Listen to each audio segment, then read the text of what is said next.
Welcome to the Healer's Choice. Our story, Lady Lancelot. Chapter 1. The wind rustled the trees, and the song of the forest, made of chirping birds and humming insects, calmed the young woman's mind as she lay in the tall grass with her arms pillowing her head. Her long, dark hair cascaded around her, lying over her shoulders and down her chest. She wore trousers, long boots, and a cotton tunic, all hanging loosely from her frame. Her features were striking and handsome, a sharp jawline and even sharper blue eyes. The sound of the grass moving alongside her in the breeze nearly disguised the sound of the slow shifting across the earth. Her left hand slowly moved down to her hip, pulling a blade just as a soft flickering hiss brushed her ears. The barest sensation trailed along her arm, and immediately she sprang over, her dagger pinning the wandering snake to the earth.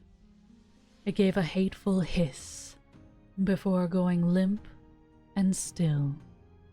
Squatting back and sitting on her heels, the woman looked over her kill. The snake was black and brown and nearly as long as her arm. After another moment, watching for any death rattles, she pulled her blade free, taking the snake in hand.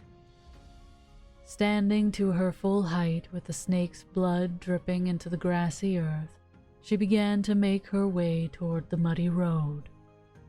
She took a casual and lazy pace as she made her way, her feet kicking air idly every other step. That was until the sound of galloping hooves found her ears. She looked back and raised a brow. "I wonder if it is Merlin." She watched a moment for the sign of the rider that was supposedly closing in, but before she even caught sight of them, she saw the glint of metal. Her eyes widened and she ducked behind a tree as the sound grew louder. Peeking out, she waited for a visual. Soon they came riding with speed. Their steel helm held a magnificent plume and glittered in the dappled light bleeding between trees. The rare sapphire color of their tabard made the woman beam brightly, and she began to scramble up the tree. The rider slowed as they came to the muddiest part of the path. Their helmeted head looked around as they dismounted their steed, passing beneath the tree where the woman was hiding. She was squatting on a large branch, holding the snake over the obviously wary swordsman. The blood dripped down, hitting the swordsman on the helm, and he looked up. She dropped the snake over his visor. The swordsman sputtered and slapped the dead snake away. It landed at their horse's hooves, spooking the steed. It jostled itself free from the swordsman as they tried to keep hold of its reins. In the struggle, the armored soldier slipped in the mud, falling back with a heavy splat. "Leslie!" The woman burst into laughter, dangling from the tree above. The swordsmen pushed themselves up to their elbows, the grunt of effort mixed with the irritation in their voice. "Can you not greet your brother with manners rather than pranks?" Leslie's hearty laugh stopped only for a moment as she dropped down from the tree, splashing mud at her brother from the impact. He groaned with exhausted annoyance as Leslie stood there smiling down at him. "And what fun would that be, dear brother?" She held out her hand for him, then helped him to his feet and free of the mud. "I will have to clean this. The mud will—" Leslie cut off her brother's words with excitement in her eyes. "What news from the Battlelands? And what about Artie? Is he faring well? Is he coming to visit?" "Again with this. I ask that you call us by our given names, sister, especially Arthur. So sour is your tone, Lancelot.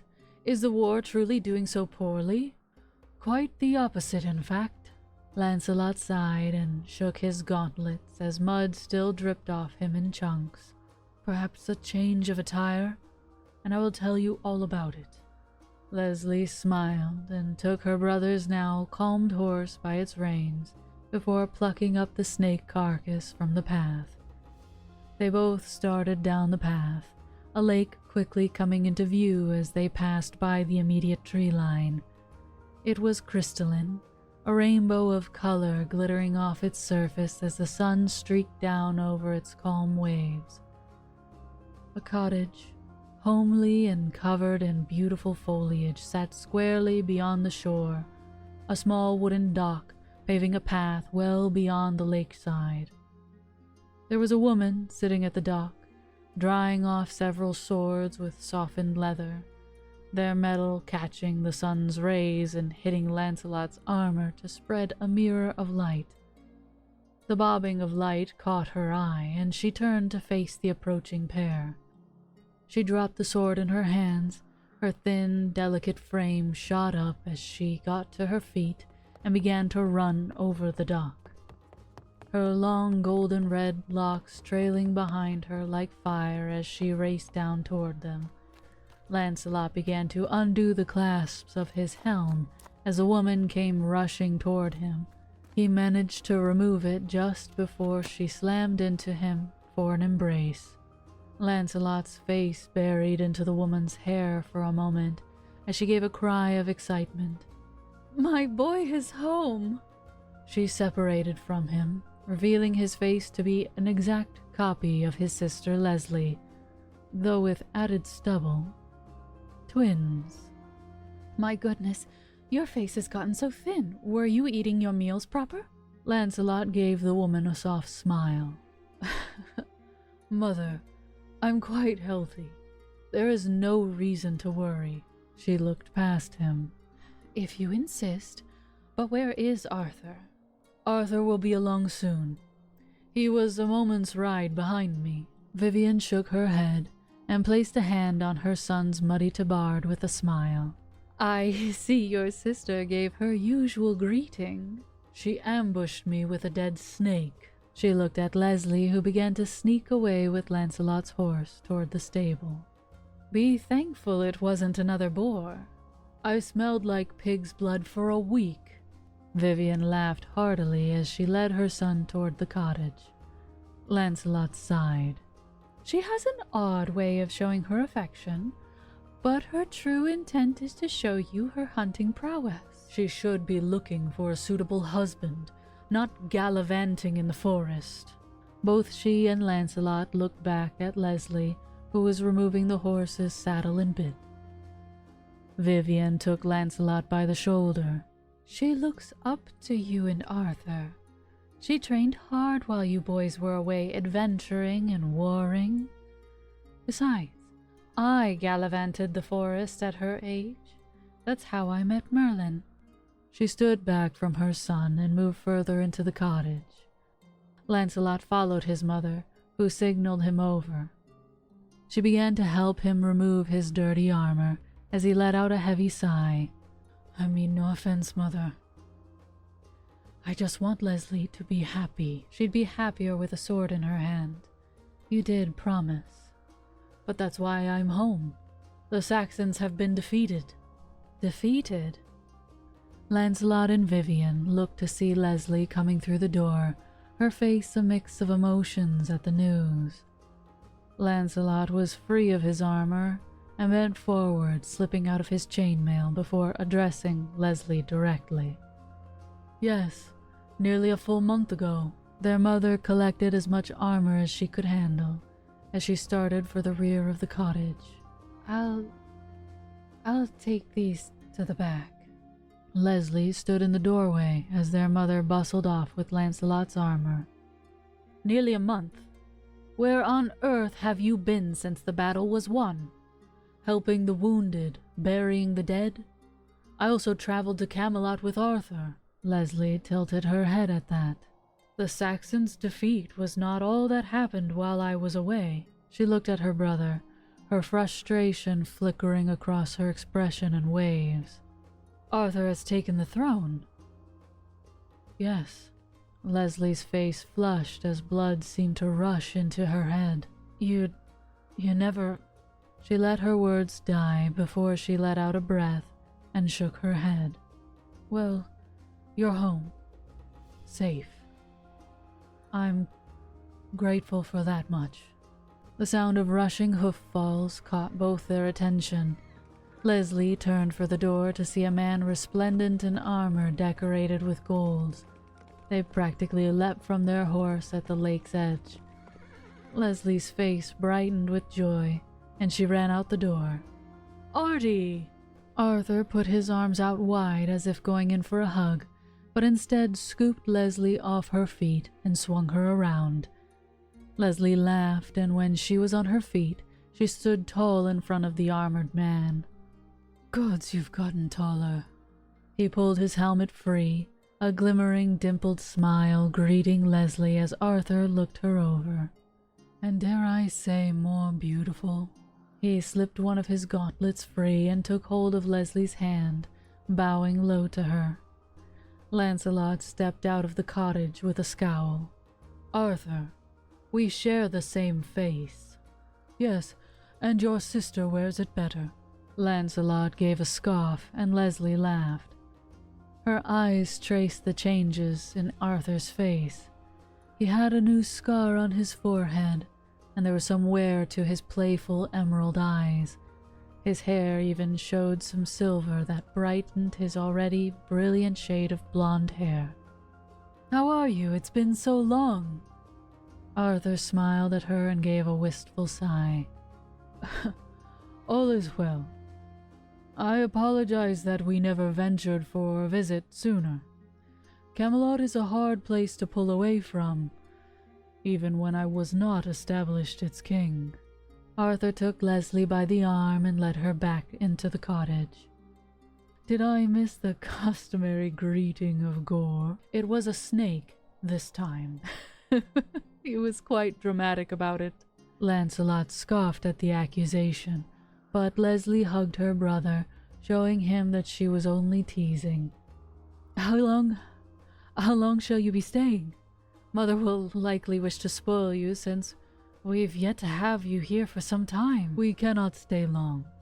We should be in Camelot. However, I became worried when neither of you showed in the Great Hall. Leslie looked at Arthur, confused. Whatever do you mean? Her eyes looked between Arthur and her brother. I sent word of the coronation, the knighthood ceremony as well. I expected to see you and Vivian days ago in preparation for such events. Leslie's smile began to dwindle.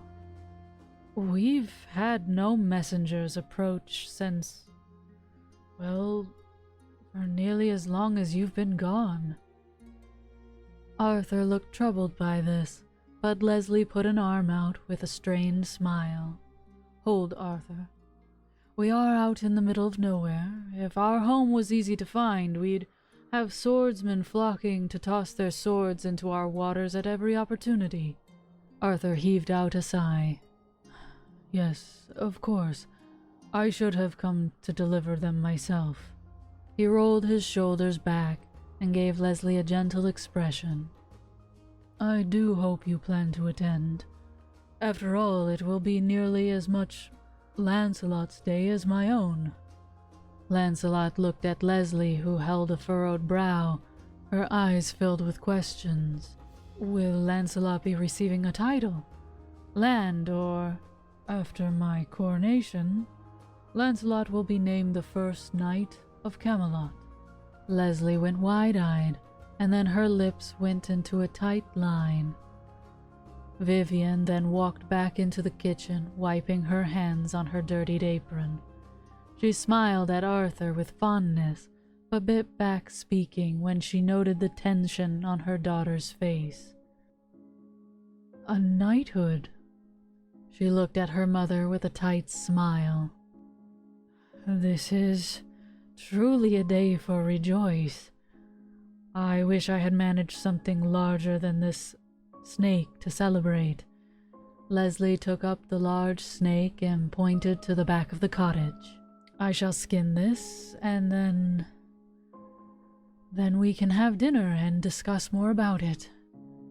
Vivian watched as Leslie bit at her lips, a strained expression of sorrow and anger in her eyes as she rushed past. She then shot a look at her son Lancelot.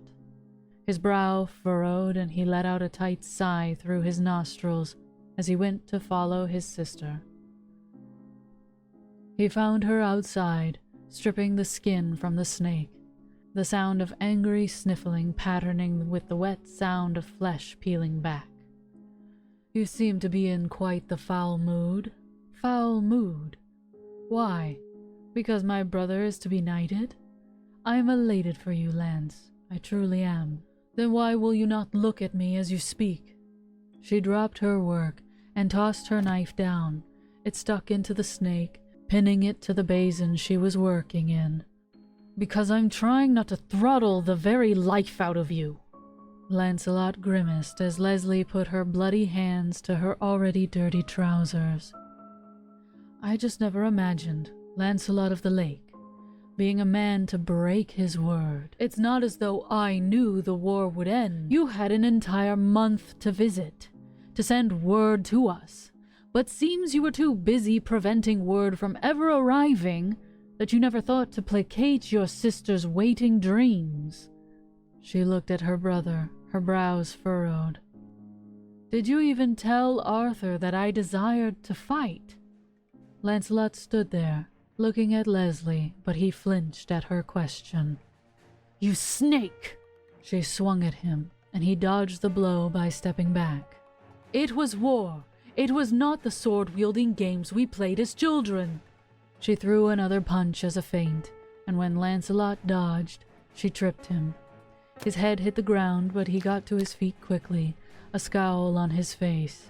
You mean that you and Arthur played? Lancelot put his hand to his head and growled. Who played is hardly the point. I wasn't going to bring my sister into battle. You're my only blood relative. Besides, you should be— Leslie kicked a leg out at Lancelot. He caught it, twisting it in order to force her away from him, before restraining her from behind. What, dear brother? I should be married already, have kids, be prim, reserved, wear dresses appropriate for a woman my age. Leslie threw her head back and smacked the back of her skull into Lancelot's face. The impact wasn't enough to break bone, but it was enough for Lancelot to let go. You've given this speech in your letters before, and you're well aware that I'm not interested in a future in which I'd be paraded around like a heifer. And if you had followed us into that war, who knows if you would even have had a future? Leslie drew a blade from her side with terrible speed, and her brother drew his sword just in time to block it. She struck his blocking blade, turning it aside, while Lancelot tucked his sword arm back, readjusting and parrying her next blow. I have always been at your heels since childhood. Once grown, you told me that I would have my chance to fight, and then wrote me off as unnecessary when I felt ready for it. She pressed her blade hard, closing the gap between them. I worked hard to prove myself. Yet you still act as though you don't know what I trained for, what I want. Lancelot pressed her back and then looked at her, his arms spread out in question. What is it that you want? Leslie looked at him stunned. She came at him, and though he blocked the angry swipes of her short sword, she stepped inside his swing, making it impossible for him to counter. She turned her blade down and gripped Lancelot's tunic, shaking him. To stand with you!